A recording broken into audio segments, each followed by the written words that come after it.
Welcome to another edition of That Time When, taking you through the archive of Trek Zone, flicking through the library, and bringing you snippets of past interviews with links to catch them in full. Today, we caught up with Jason Isaacs at Supernova a couple of years ago. He dragged us backstage and had a chat.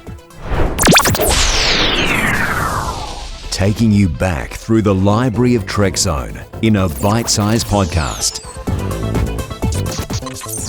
That Time When.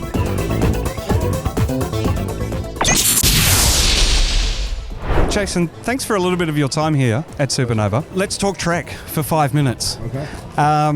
Star Trek Discovery. It all started with Lorca in episode 3. Well, there wasn't episode 1 and 2. Well, there wasn't 1 and 2. Obviously, with the magnificent Michelle Yeoh, but I know what you're saying. And beautiful and great work, but of course, where you shone was from episode 3. We know a little bit about how Lorca came to be and your sort of interaction with him as well, and the fans and trolling the fans a little bit as well. What was the Star Trek journey like for you for that first season? Well, there was an interesting thing going on because obviously I knew what the whole season story arc was, and I knew where Lorca was going to go. So there was the completely natural and understandable resistance from the giant Star Trek community to anybody messing up the thing they cared about so much.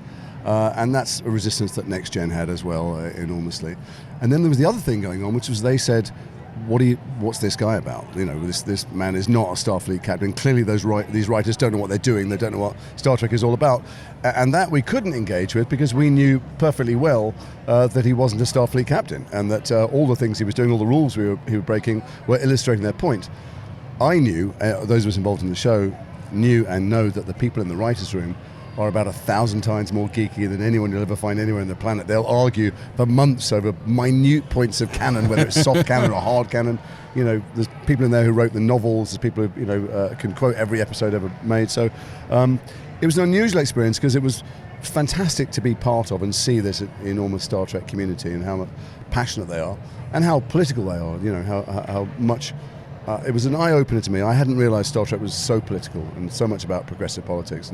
And, but at the same time, I couldn't really engage with them and tell them what they were right about and what they were wrong about. So that was it was interesting to say the least. I'll tell you one of the things that surprised me was how quickly people realised how good it was and liked it.